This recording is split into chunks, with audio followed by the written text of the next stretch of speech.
would like to share with you a little bit about the journey that I'm on right now. But first, let me tell you a little bit about myself. My name is Renee Brown, and I teach in Columbus, Texas at a high school. I have 9th graders, 11th graders, and 12th graders, and I teach them English. Beyond teaching English, probably the most important thing is raising my 5 children who range from age 7 to 16. You'll see more about them at the end. I feel like I've had several accomplishments in my life, but some that I'm really proud of is just simply the fact that I have achieved 16 years of teaching. That means I've been teaching longer than most of my students have been alive. I hope that this journey I'm on now will take me down a path that will eventually allow me to earn my PhD in English Language Arts education. With that degree, I feel that I can help many other young teachers last as long as I have so far. This year at Auburn, I would like to learn how to incorporate technology so that I can make the lessons I teach my students more important, more valuable, and also, teach them the kinds of skills that they might need in the real world. I already have 2 ideas in mind that I would like to change. One of them is a playbill that my students do for Romeo and Juliet. I think that this playbill could be turned into a technology-based composition that they would enjoy far more than they already do. Before I can do that, though, I have to learn more technology, and I think this class is perfect for what I need so that I can help my students be more prepared for the future. So, okay, let's step away from school and teaching for a little while. What about your journey? Maybe on your journey, you'll end up in New Orleans, Louisiana. I lived there right after my husband and I got married. Why would you want to go and check out New Orleans? Well, for one thing, they have amazing 5-star restaurants. Ever heard of Emeril Lagasse? He's the one who's famous for saying, "Bam!" His restaurant's there. It's called NOLA. He also got his start at a famous restaurant called Commander's Palace. There's unique entertainment, not just on Bourbon Street, but the jazz, the street acts, all of those contribute to incredible and fun entertainment. One I recommend is Preservation Hall. In Preservation Hall, New Orleans' best, most talented jazz players play music for an audience. Also, you'd have to check out the French Market.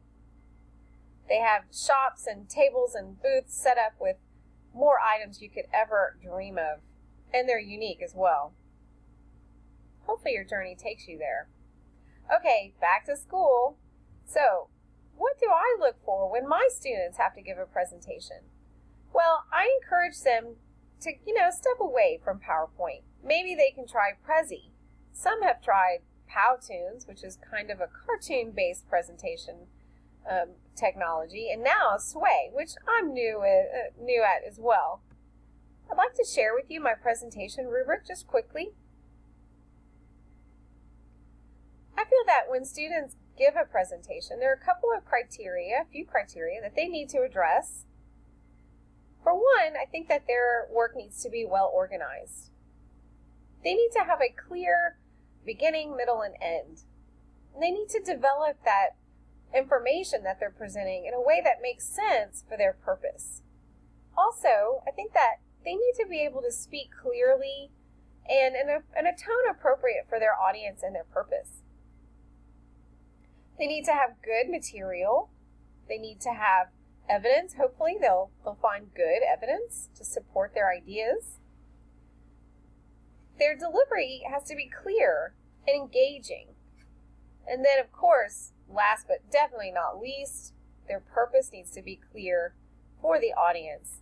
They need to know what they want the audience to get out of the presentation to begin with.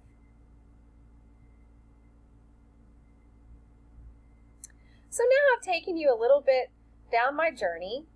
Hopefully you've learned a little bit about me. And as I promised at the beginning of the presentation, I would like to share with you my family. No journey would be worthwhile if I didn't have them by my side, supporting me all along. There's Reagan, she's 13, and she shows horses just like I do. Lily is 7, and believe it or not, this little girl is also in this picture. She shows horses as well. The one standing next to her is my oldest. His name is Christopher. He's 16. And while he doesn't show, he does ride. Oh, I guess I should tell you about the horse in the picture too. That's Penny. She's new. I just got her at the beginning of summer and have just enjoyed so much being outside, riding and brushing, and just being outside with the animals. These two silly boys are my twins. This is William and this is Nicholas. They're both 11, just almost 12 on September 17th. They're twins, but they're like polar opposites. They couldn't be more different, but I think that's what makes them such a great little pair. This is my beloved husband. Yes, he's a musician, but he also has a day job, thank goodness. And then this wonderful lady right here, this is my mom. Without her, I don't know that I would have the strength and endurance to make it through some of the long nights of studying for Auburn while also having to grade papers and plan lessons for Columbus High School. Well, that's it. Thank you so much for your attention. I hope that your journey is full of joy and laughter and overcoming struggle, because that's just as great as all the easy stuff as well. Thank you.